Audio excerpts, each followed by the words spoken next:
Piers Morgan suggested Britain faced an economic crisis and was in the midst of chaos before the country was brought to a standstill after Queen Elizabeth II sadly died on September 8. The UK mourned the loss of Her Majesty, the longest-reigning monarch, who died after 70 years on the throne, over the past 10 days.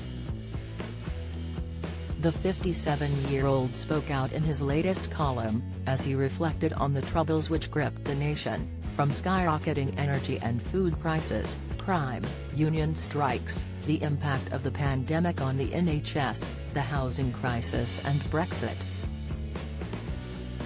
The uncensored presenter addressed the removal of Boris Johnson as the UK's Prime Minister and his administration making the country a global laughingstock, with reports of breaking lockdown rules and the infamous Partygate.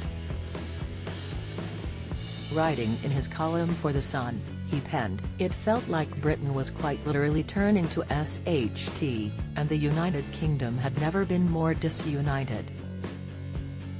But then the Queen died, and everything stopped." Piers explained the loss of Her Majesty saw the country come to a halt and Brits' attention turned away from economic and political woes, instead focusing on what made Britain great over the past 10 days of mourning. The Talk TV host said unrivaled pomp and pageantry took the world's breath away as the UK paid tribute to the Queen. The broadcaster praised BBC's coverage in the lead-up to the Queen's funeral, which was held on September 19, and he applauded the masterful host Hugh Edwards, who covered much of the channel's coverage of the Queen. Piers went on to share poignant moments that occurred over the course of 10 days, most notably the royal family uniting and also the British public. He touched on the now famous queue which saw thousands of mourners line the streets to say their final goodbye to Her Majesty as they viewed her coffin lying in state. Piers admitted this particular moment in history stirred my soul.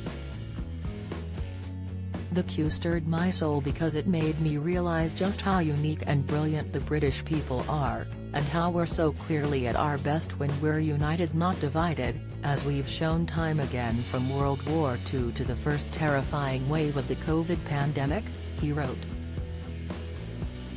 The Queen's magic was her ability to rise above the toxic fray of political partisanship and bring us all back together, even in her death. Matt Baker shares newest member to family amid nod to Queen latest Richard Osman breaks silence on pointless replacement TV Monty Don's exhausted puppy not impressed by first day of filming admission. Piers admitted he is under no illusion Britain is still facing tough times ahead, as the cost of living crisis continues to be a growing concern, but he shared Britain's coming together in the midst of the Queen's death makes him proud to be British. Queen Elizabeth's final journey on the state gun carriage was a well-drilled procession from Westminster Abbey to Wellington Arch.